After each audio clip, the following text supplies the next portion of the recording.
Good morning students. நம்ம இன்றைக்கி பார்க்க போகிறது கேஸஸ். இது தெர்மல் ஃபிசிக்ஸ் லெசனில் இன்றைக்கி நம்ம பார்க்க போகிறது பார்ட் 4. இதுக்கு முன்னாடி நம்ம கேஸஸ் லாஸ் பார்த்தோம். இப்போ கேஸஸ் பற்றி பார்க்க போகிறோம்.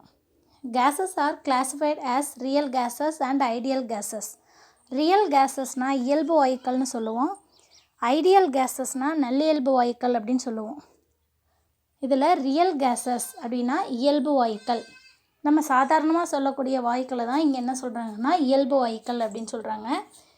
If the molecules or atoms of a gases interact with each other with a definite amount of intermolecular or interatomic force of attraction, then the gases are said to be real gases.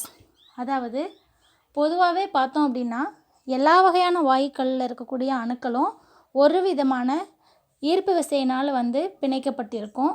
அதை தான் என்ன சொல்கிறாங்க அப்படின்னா interatomic force அல்லது intermolecular force. அதாவது மூலக்கூறுகளுக்கு இடையான விசை அல்லது அணுக்களுக்கு இடையான விசைன்னு சொல்லுவாங்க. At very high temperature or low pressure, அதாவது ரொம்ப அதிகமான வெப்பநிலையில் அல்லது மிக குறைவான அழுத்தத்தில் a real gases behaves as an ideal gases because in this condition there is no interatomic or intermolecular force of attraction.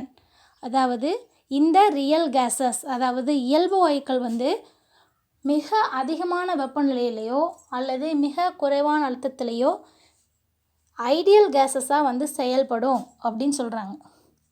எப்படி அப்படின்னா ஐடியல் கேஸஸ் மாதிரி பிஹேவ் பண்ணும் அப்படின்னு சொல்கிறாங்க. எதனால் அப்படிங்கும்போது அந்த அணுக்கள் அல்லது மூலக்கூறுகளுக்கு இடையிலான அந்த ஈர்ப்பு விசை மிக மிக குறைவாக இருக்கும், இல்லைன்னா இருக்காது அப்படின்னு சொல்கிறாங்க. Next ideal gases. If the atoms or molecules of a gas do not interact with each other, then the gas is said to be an ideal gas or a perfect gas. அதாவது கேஸஸில் இருக்கக்கூடிய atoms அல்லது molecules ரெண்டுலேயுமே எந்த விதமான இன்ட்ராக்டும் இல்லை அப்படின்னா அந்த கேஸஸ்க்கு தான் என்ன பேருனா ஐடியல் கேஸ் அல்லது பர்ஃபெக்ட் கேஸ் அப்படின்னு சொல்லுவாங்க. ஆக்சுவலி இன் ப்ராக்டிஸ் பொதுவான நடைமுறையில் நோ கேஸ் இஸ் ஐடியல், அதாவது எந்த ஒரு வாயுக்களும் நல்லியல்பு வாயுக்களாக இருக்க முடியாது. ஏன்னா மிக குறைந்தளவு ஈர்ப்பு விசையாவது கண்டிப்பாக வாயுக்களுக்கு இடையில் இருக்கும் அப்படிங்கிறது தான் இங்கே சொல்கிறாங்க. The molecules of any gas will have a certain amount of interaction among them, but these interactions are weaker when the pressure is low or the temperature is high because the interatomic or intermolecular forces of attraction are weak in ideal gas. அதாவது பொதுவாக எடுத்துக்கும்போது இந்த மாதிரி வாயுக்களுக்கு இடையில் உள்ள ஈர்ப்பு விசை இருக்காது அப்படிங்கிறது உண்மை கிடையாது. என்ன சொல்கிறாங்க அப்படின்னா அந்த நல்லியல்பு வாயுக்கள் அதாவது ஐடியல் கேஸஸில் இருக்கக்கூடிய மூலக்கூறுகளுக்கு இடைப்பட்ட விசை ரொம்ப ரொம்ப குறைவாக இருக்கும் அப்படின்னு சொல்கிறாங்க. Hence a real gas at low temperature at low pressure or high temperature can be termed as a perfect gas. எந்த இடத்துல ரியல் கேஸ் பர்ஃபெக்ட் கேஸாக செயல்படுது அப்படின்னா ஒன்று லோ ப்ரெஷராக இருக்கணும், இல்லைனா ஹை டெம்பரேச்சராக இருக்கணும். பாருங்கள், ideal gases obey Boyle's law, Charles law and Avogadro's law. Ideal gases எதெல்லாம் ஒபே பண்ணும் அப்படின்னா எந்தெந்த விதிகளுக்கு உட்படும் அப்படின்னா பாயில் விதி, சார்லஸ் விதி, அவகாட்ரோ விதி. All these laws state the relationship between various properties of gas such as pressure, volume, temperature and number of atoms. In a given state of the gas, all these parameters will have a definite set of values. இப்போ மேலே கொடுத்துருக்கக்கூடிய ஒவ்வொரு அளவும் ப்ரெஷராக இருக்கட்டும், வால்யூமாக இருக்கட்டும், டெம்பரேச்சராக இருக்கட்டும் அல்லது every loss எதுவாக இருக்கட்டும் ஒவ்வொன்றுக்கும் ஒரு குறிப்பிட்ட வேல்யூஸ் இருக்குது. When there is a change in the state of the gas, any one or more of these parameters change its value. அதாவது கேஸஸில் ஏதாவது மாறுபாடு ஏற்பட்டுச்சு அப்படின்னா கண்டிப்பாக மேலே கொடுத்துருக்கக்கூடிய இந்த 4 மதிப்புகளில் ஒன்றோ அல்லது பலவோ மாறுபடும். The above set laws relate this changes. மேலே கொடுத்துருக்கக்கூடிய விதிகளை நம்ம ஒன்றோட ஒன்று தொடர்பு படுத்தும் போது எந்த மாதிரியான சேஞ்சஸ் ஏற்படுதுன்னு பார்க்கலாம். ஐடியல் கேஸ் ஈக்குவேஷன், அதாவது நல்லியல்பு வாயு சமன்பாடு. இது ஒரு 5 மார்க் கொஸ்டின்ஸில் இருக்குது. So listen carefully. Ideal gas equation is an equation which relates all the properties of an ideal gas. அதாவது ஐடியல் கேஸினுடைய எல்லா ப்ராப்பர்ட்டிஸையும் இது வந்து எஸ்டாப்ளிஷ் பண்ணக்கூடியது, அதாவது ரிலேட் பண்ணக்கூடியது இந்த equation. An ideal gas obeys Boyle's law and Charles' law and Avogadro's law. According to Boyle's law, Boyle's law நமக்கு already தெரியும். PV ஈக்குவல் டு கான்ஸ்டன்ட், அதாவது ப்ரெஷர் அண்ட் வால்யூம் ரெண்டினுடைய பெருக்குத்தொகை ஒரு மாறிலி அப்படின்னு சொல்லி நம்ம பாய்ல்ஸ் லாவில் படித்தோம். அதை தான் இங்கே சொல்கிறாங்க. அடுத்தது பாருங்கள். According to Charles law V/T equal to constant, அதாவது அட் கான்ஸ்டன்ட் ப்ரெஷர் கான்ஸ்டண்ட்டாக இருக்கும்போது வால்யூம் வந்து டெம்பரேச்சருக்கு டைரக்ட்லி ப்ரொபோஷனல், அதாவது வால்யூம் டெம்பரேச்சர் அதிகரிக்கும் போது வால்யூமும் அதிகரிக்கும் அப்படிங்கிறது தான் சார்லஸ் லா. அதுதான் இங்கே என்ன சொல்கிறாங்கன்னா V/T ஈக்குவல் டு கான்ஸ்டன்ட்.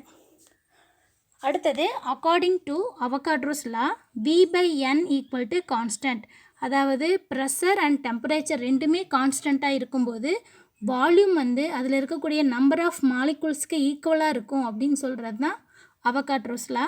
அப்போது இங்கே V/N ஈக்குவல் டு கான்ஸ்டன்ட் அப்படிங்கிறது அவகாட்ரோஸ் லா.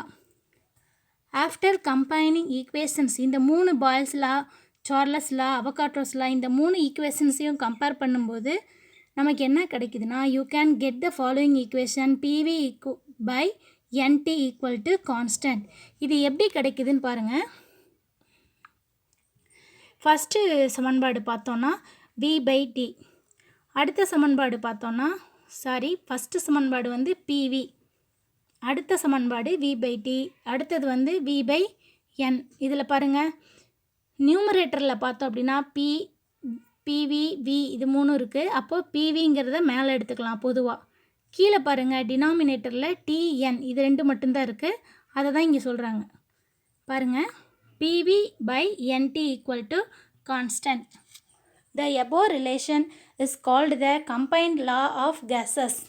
அதாவது இதை தான் என்ன சொல்கிறாங்கன்னா combined law of gases, வாயுக்களின் இணை விதி அப்படின்னு சொல்லுவாங்க.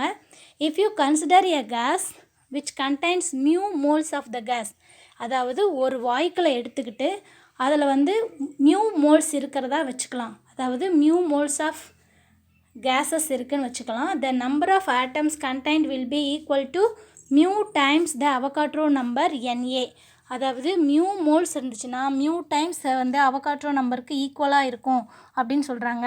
இதை நம்ம ஈக்குவேஷனில் எப்படி எழுதலாம்னா N equal to mu NA, அதாவது இது ரெண்டையும் நம்ம வந்து கம்பைன் பண்ணிக்கிட்டாங்க மியூ NA.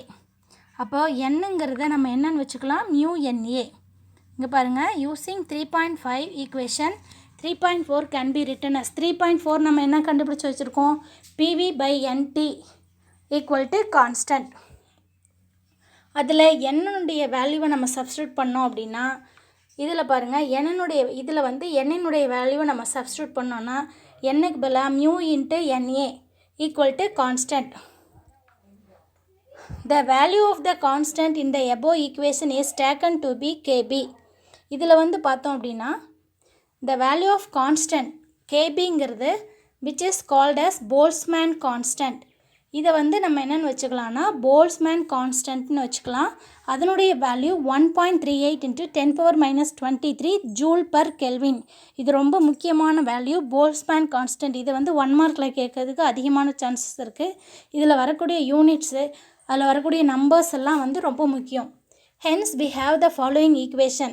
இப்போ நம்ம அந்த கேபிங்கிற மாறிலியை நம்ம சப்ஸ்டியூட் பண்ணோம், போல்ட்ஸ்மேன் கான்ஸ்டன்ட்டை இங்கே சப்ஸ்டியூட் பண்ணோம் அப்படின்னா என்ன கிடைக்குதுன்னா இதை ஈக்குவல் பண்ணுறோம், கான்ஸ்டன்ட்டுக்கு பதிலாக நம்ம கேபின்னு வச்சுக்கிறோம். இங்கே வந்து என்ன பண்ணுறோம், இந்த சைடு கான்ஸ்டன்ட்டுக்கு பதிலாக தான் நம்ம கேபின்னு வச்சுக்கிட்டோம், போல்ஸ்மேன் கான்ஸ்டன்ட்னு சொல்லிட்டு. இப்போது இங்கே நியூமரேட்டரில் டினாமினேட்டரில் இருக்கிறத ஈக்குவல்ட்டுக்கு அந்த சைடு கொண்டு போனால் என்ன ஆயிரும், மல்டிப்ளையில் வந்துடும். அப்போது KB into mu NA into டின்னு போட்டுரும். அதுக்கடுத்தது ஹென்ஸ் மியூ என்ஏ கேபி இந்த 3 இருக்கு இல்லையா, மியூ என்ஏ கேபி இதை 3ஐயும் சேர்த்து ஒரு கான்ஸ்டண்ட்டாக வச்சுக்கிட்டோம், ஆர்னு வச்சுக்கிட்டோம் அப்படின்னா இந்த ஆருங்கிறது என்னன்னு பார்த்தீங்கன்னா which is termed as universal gas constant, பொது வாயு மாறிலி அப்படின்னு சொல்லுவாங்க. இதனுடைய வேல்யூவும் ரொம்ப இம்பார்ட்டன்ட். பாருங்கள், 8.31 in joule per mole per kelvin, 8.31 joule per mole per kelvin. இப்போது நம்ம என்ன பண்ணிக்கிறோம், இந்த 3 வேல்யூவையும் எடுத்துகிட்டு நம்ம இங்கே இந்த 3க்கு பதிலாக ஆறுங்கிற வேல்யூவை நம்ம சப்ஸ்டியூட் பண்ணிக்கிறோம். ஆறுங்கிற வேல்யூ என்னது, ஆறுங்கிறது நம்ம என்னென்னு படிச்சிருக்கோம் இங்கே, யூனிவர்சல் கேஸ் கான்ஸ்டன்ட். அப்போது PV equal to RT. Ideal gas equation is also called as equation of state because it gives the relation between the state variables and it is used to describe the state of any gas. இந்த ideal case ஈக்குவேஷனை use பண்ணி எல்லா வகையான கேஸ்களுக்கும் நம்ம வேரியபிள்ஸை வந்து கண்டுபிடிக்க முடியும், அதனுடைய ஸ்டேட்டை வந்து நம்ம வேரியபிள் பண்ண முடியும் அப்படின்னு சொல்கிறாங்க. இதுக்கு இன்னொரு பேரும் இருக்குது, என்னென்னு பார்த்தீங்கன்னா ஈக்குவேஷன் ஆஃப் ஸ்டேட், அதாவது வாயுக்களின் நிலை சமன்பாடு அப்படின்னு சொல்லுவாங்க. இப்போ வந்து உங்களுக்கு இதை 5 மார்க் கொஷின்ஸில் இருக்குது. இதை எப்படி கேட்பாங்கன்னா ஐடியல் கேஸ் ஈக்குவேஷன்னும் கேட்பாங்க, ஈக்குவேஷன் ஆஃப் ஸ்டேட்னும் கேட்பாங்க. அதனால் ரீட் வெல். டுடே உங்களுக்கு வந்து புக் பேக் கொஷின்ஸ் மட்டும்தான் ஹோம்ஒர்க்கு, அதை மட்டும் படித்து சென்ட் பண்ணுங்கள். தேங்க்யூ.